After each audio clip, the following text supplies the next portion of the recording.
what's up, YouTubers? Today we're going to take a look at the Tops Storm Vector SEAX. This has a taco style kydex that I did want to demonstrate. It's nice and easy in and out. It's really nice, and it doesn't take up any additional space. So yeah, this is one of the strong points. Kind of jumping ahead a little bit on it, but I do need to get that out of here for a moment. This knife is has a 12.5 inch blade of 1095 steel, and it prices at $225. These are made in Idaho. I can show you the Storm Vector. See, you even have sound effects on this one. So let's jump into this. This knife weighs 1 pound and 8 ounces, which is 683 grams. So it's so big I had to really move my camera up. Yeah, this is kind of a big boy. In terms of some comparisons or alternatives, I have a couple myself. I've done a review of this one. I'll go ahead and link it up there. This is the TM Hunt M18. It weighs 1 pound and 12 ounces, so it's 4 ounces heavier. It has a 10-inch blade from here to here of 01 tool steel, and this is a custom. This costs $585, but it obviously has a much more complex blade. You've got a hollow grind here. You've got crowning up here. Just go watch that if you want. That is definitely a kind of a more capable beast in terms of doing other stuff, but a beast nonetheless. And then the last one for me, I think, this is a recent acquisition. And the reason I have to get this review out of the way is because I'm going to be using this big boy this year of camping. I actually used the Storm Vector in 2022, and it's 2023 now, and I realized I never got that review out. So, yeah, all that footage was mostly from a year ago. This is the Work Tough Gear 9-inch Puzon. It's actually 10.5 inches from tip to the handle here, and it's made of SK85 steel. I'm assuming it's a tough one, just like the 01 tool steel. This weighs 1 pound and 11 ounces. So these are all within 4 ounces of each other, but you notice you just had that long length there. So that might be two alternatives that you could consider in here. Oh, and the Work Tough gear costs, the Puzon is $260. So pretty price competitive. That was made in Taiwan versus the USA. So let's jump into the pros of this knife.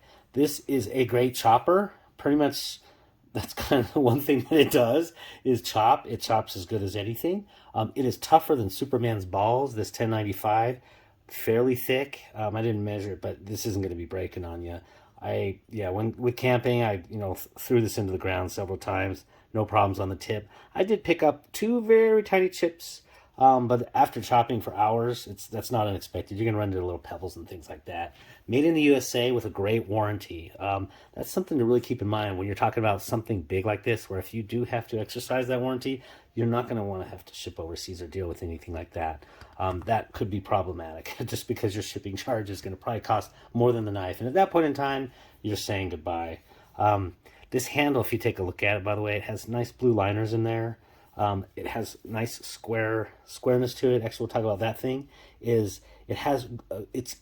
big, so you can wear gloves or barehanded like this, but it has nice flats, so you get good indexing. It doesn't roll around and slip, so it's rounded. So it's kind of like little rectangles with some radiusing on there, and that makes for actually really, really good, safe handling. Really appreciate that. It does have 3 hand positions, including this front choil, which is, I first thought it was just maybe, for sharpening, but no, you can actually do some fine work up there. It's, you have a whole lot of other options. Take the pocket knife out of your pocket, for doing anything like carving on wood. This is just too heavy. You're going to just tire out. But it does have that hand position, the standard hand position with that front finger groove. And then for chopping, you can actually go back here all the way. So, yeah, that's kind of a good thing. The sheath we already talked about. It is super slim. I love that. So I'm going to go ahead and demonstrate the sheath here real quick, just to show the awesomeness of that. Let me get the Work Tough here. So the Work Tough is not a sandwich style or a taco style. It's a sandwich style. So if you just take a look at that thing, with that sheath being the full sandwich, it's very big. And yeah, that's just one of those things where this is a big time pro of this one. Also on this sheath, I love it. for the leather clasp over here, it's a one-way clip on. I forget what they call it, like a button or a dot lock. So it can't accidentally, if you happen to be carrying this, it can't accidentally open. It only opens one way, and you just kind of twist like that. Really good. It's very effective. This one actually does have a dangler back here. I'm not going to probably be carrying this on my side. I'll take my bushcrafting knife. You know, overall, though, it does have some lash points up here, and it's just, I love the slimness of it. That's definitely one of those where this is the top of these. Well, it's actually right up there with the Todd Hunt one. That one's really good, too. Yeah, so really good.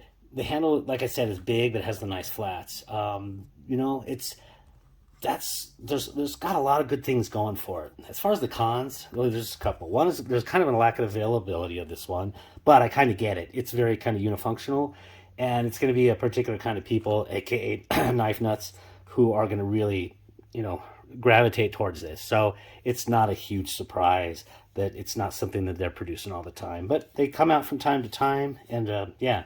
So that's one thing. And then, but the last part is the balance point is a little bit forward. So, and I had this on the thumbnail, I always had that. So it's just a little bit forward. From the base position, you're a good 2 to 3 inches away from your hand.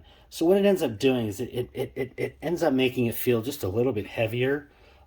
Even though it's lighter than those other two knives, because the balance point is so far away, it ends up being a little bit heavier when you are doing chopping. So it takes just a little bit more backswing, etc. In fact, let me go ahead and demonstrate these other two. So the work tough is actually pretty good. I kind of forgot what it is, but you're just about from the base position.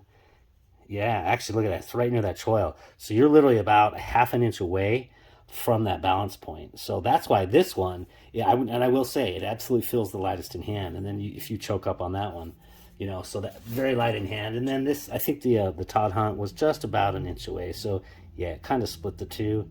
So you're just about an inch and a half, inch away. And again, both of those being 4 ounce heavier, but they actually feel lighter just because of that. So that's really the one drawback of this. And I guess, you know, overall, what would I say on this one? I'd say it's a great chopper of things, great for watermelons. You want to do cabbages, fantastic, chopping and stuff like that. But it is a bit unifunctional. It's just not really good for, you know, you're so far away if you're going to be cutting. You could cut carrots, tomatoes, or something in camp, but because you have this flat up here and there's like no belly, or you know, like you'd have a typical kitchen knife, that tip's going to keep you from there and you can't really get down. So really not functional as far as anything like that. Wood carving, you're going to be doing something else. Again, the unifunction of this one is if you want a chopper. So I would probably choose a small hatchet every time for breaking down a tree. But I would actually choose this one if I ever needed to clear a field of zombies or Walking Dead, I guess, or aliens maybe too. You know, any of those would probably be, I think, I guess zombies are Walking Dead. But that would kind of be the function. So I hope this was useful, if not interesting. And yeah, so the Storm Vector, there it is for you. If you've ever wanted to see that, you've had a chance. Take care.